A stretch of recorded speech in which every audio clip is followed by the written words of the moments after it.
In the remote Bavarian countryside, a quiet farm hides a nightmare. 6 people, an entire family and their new maid, are brutally slaughtered with a farm tool. The killer doesn't flee. Instead, he stays for days, feeding the animals, cooking meals, and sleeping among the bodies. Footprints lead in, but none lead out. This is the Hinterkaifeck murders, Germany's most disturbing unsolved crime. Prepare yourself, because what happened on March 31st, 1922, still has no answer.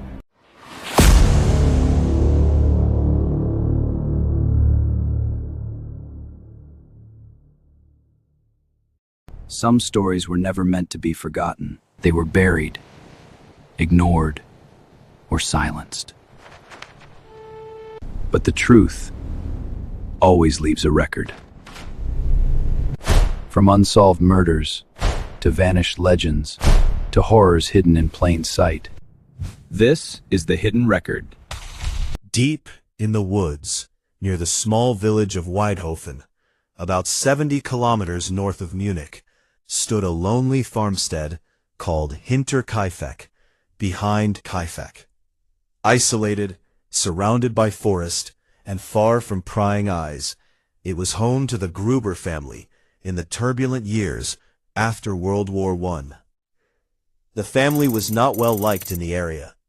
Patriarch Andreas Gruber, 63, was known as a harsh, controlling man with a violent temper.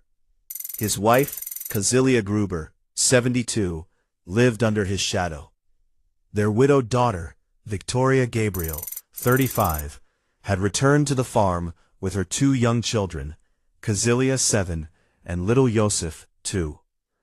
The household was completed by a new maid, Maria Baumgartner, 44, who had only arrived the day before the horror began. Strange things had been happening at Hinterkaifeck for weeks.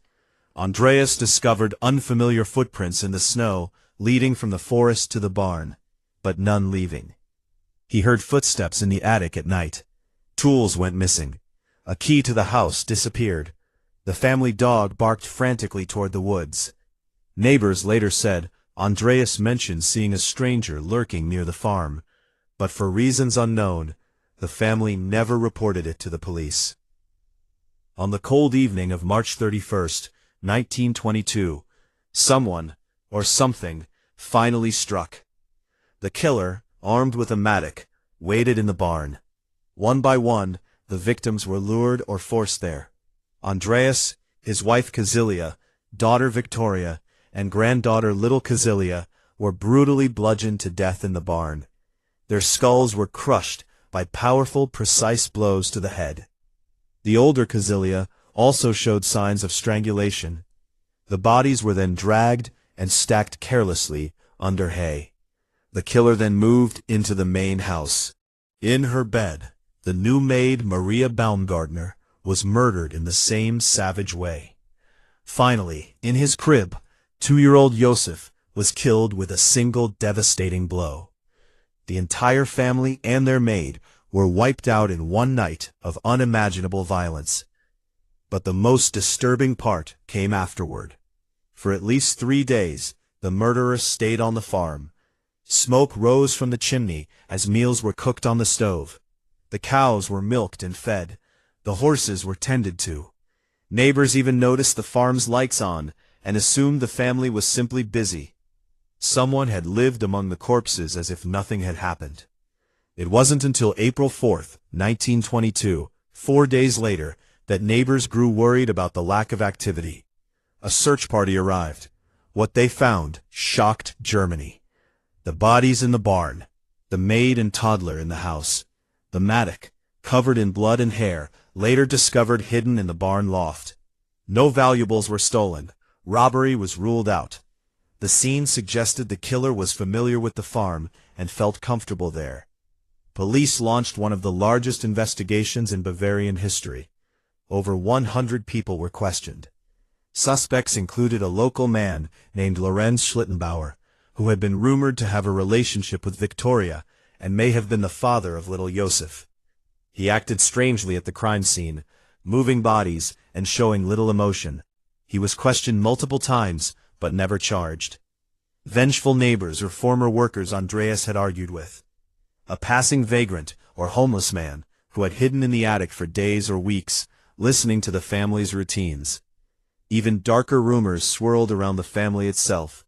Whispers of incest between Andreas and his daughter Victoria. Despite exhaustive efforts, including reenactments and interrogations that continued into the 1980s, no one was ever convicted.